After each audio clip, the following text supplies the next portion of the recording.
반갑습니다. 오늘 본문에서는 하나님께 속한 권위를 예수님께서 행하시는 사건입니다. 곧 예수님은 하나님이시라는 것을 알 수 있고, 또한 나사렛 회당에서 말씀하신 이사야서의 예언이 성취되는 장면이기도 합니다. 12절부터 16절에서는 나병 들린 한 사람이 나와서 고침을 받기 원하고 있습니다. 그가 예수님을 어떻게 호칭하고 있습니까? 주여입니다. 어제 본문에서 베드로와 비슷한 면이 있습니다. 예수를 보고 엎드려 주여, 베드로가 그렇게 했습니다. 나병 환자도 예수의 무릎 아래에 엎드려 이르되 주여라고 표현합니다. 여기서 둘 다 주는 큐리오스, 통치자, 권위에 있어서 최고라는 의미입니다. 곧 하나님을 호칭하는 것과 같습니다. 그런데 베드로는 처음에는 선생님이라 불렀고 후에 주 큐리오스로 전환되는 그 사이에는 특별한 경험이 있었습니다. 말씀에 의지해서 그물을 내려서 엄청나게 풍요를 경험한 베드로였기 때문에 선생님에서 주여로 전환이 됩니다. 그런데 이 나병 환자는 어떻게 해서 베드로와 같이 예수님을 주님으로 부를 수 있었을까요?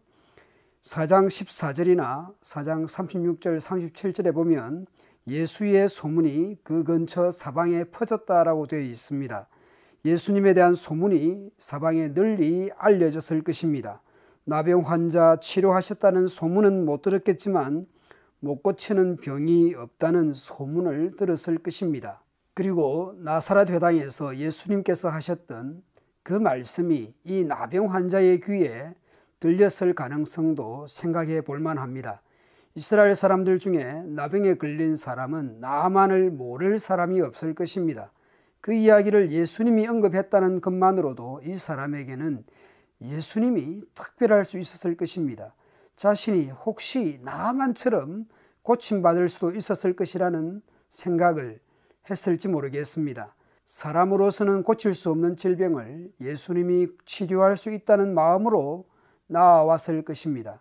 나만은 과거 역사의 이야기이지만 나의 이야기가 될 수 있다는 마음으로 나아왔을지 모르겠습니다.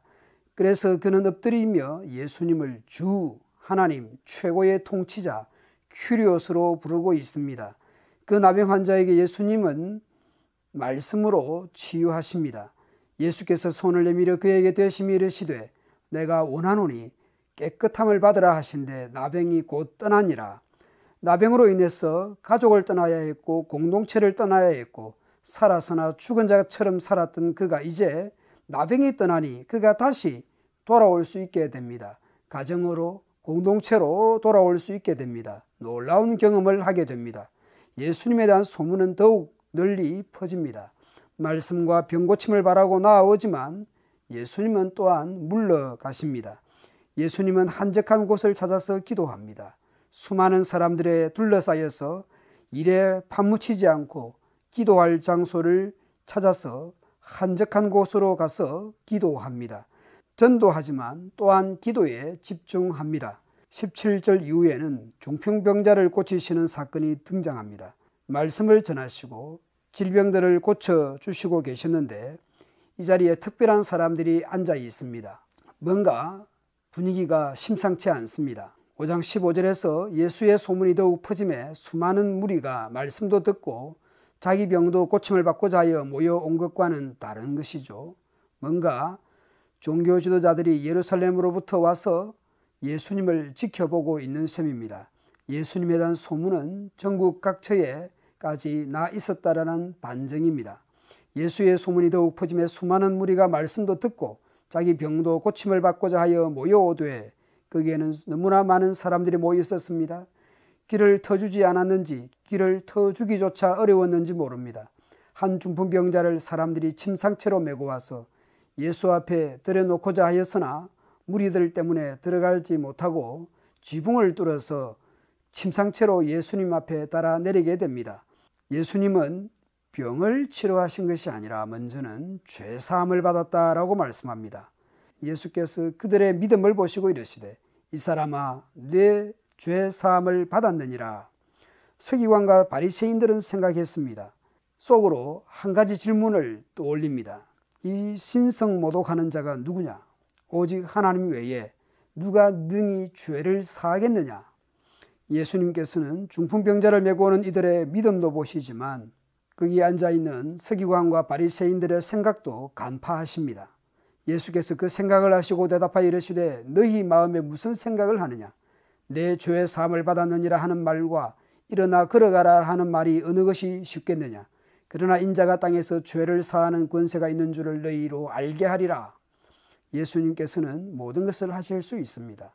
속으로 가진 믿음도 알 수 있습니다. 속으로 생각하는 것도 알 수 있습니다. 죄를 사하실 수도 있습니다. 일어나 걸어가라는 것도 할 수 있습니다. 말만으로 보면 죄 사한다는 말은 쉽지만 일어나 걸어가라는 말은 결과로 보여지는 것이기 때문에 어려울 수 있습니다. 그러나 예수님께는 능치 못할 것이 없습니다. 말씀으로 열병도 고치시고 말씀으로 귀신도 쫓아내시고 말씀으로 물고기도 잡게 하시고 말씀으로 나병도 고치십니다. 예수님은 죄를 사하는 권세를 가진 하나님이라는 것을 말씀과 행동의 일치를 통해서 나타내십니다. 눕혀서 들것에 의해서 왔던 그 중풍병자에게 명령합니다. 일어나라. 네 침상을 가지고 집으로 가라. 그러자 곧 일어납니다. 베드로의 장모가 심각한 열병에 걸려 누워있을 때에 곧 일어나 일상으로 돌아온 것처럼 중풍병자도 곧 일어나 즉시 일어나서 자기가 눕혀서 왔던 침상을 메고 걸어나갑니다. 약간 나아지는 것이 아니라 완전히 정상으로 돌아옵니다. 완치가 됩니다. 그 수많은 인파로 인해 들어올 때는 지붕을 뚫고 침상채로 매여왔던 사람이 이제 완전히 나와서 침상을 메고 나갈 때에 인파들이 아마 양쪽으로 길을 터 주었을 것이라 생각합니다. 그러면서 그를 바라보던 모든 사람들이 놀라서 하나님께 영광을 돌립니다. 심히 두려워합니다. 오늘날 놀라운 일을 보았다고 말합니다. 자신들이 마주하고 있는 저 말씀을 하는 예수님이 누구신가? 어떤 분인가? 놀랍기도 하고 두렵기도 합니다. 죄사함과 침상을 메고 나가도록 명령한 대로 이루어지게 하는 저분은 누구신가? 하나님이라고 고백할 수밖에 없는 두려움과 경외심을 가져야 할 분입니다. 단지 병을 잘 고치는 분으로만 생각할 수 없는 죄사함을 가져오는 분임을 바라보면서 엎드려 하나님의 아들이요 그리스도요 하나님의 거룩한 분이라고 찬송해야 될 분입니다. 베드로가 말씀에 의지하여 엄청난 풍어를 경험했을 때에 베드로가 엎드려서 주여라고 했습니다. 나병 환자가 자신의 병을 고쳐주시길 원하여 예수님 앞에 나와 엎드려서 주여라고 했습니다. 여기서 둘 다 주는 퀴리오스, 통치자, 권위에 있어서 최고라는 의미라고 말씀드렸습니다. 곧 하나님과 같은 의미의 호칭입니다. 기도하기 전에 주여 삼창하는 정도로는 안 될 것입니다. 어떤 생각이든 말이든 어려움이든 질병이든 예수님 앞으로 들고 나아가야 하겠습니다. 나아가 죄사함을 위해 십자가에서 자신을 주시기까지 하신 예수님을 믿는 우리로서는 더욱 예수님께 엎드려 경배하고 주 하나님 되심 앞에 엎드려 순종하며 살아가야 하겠습니다.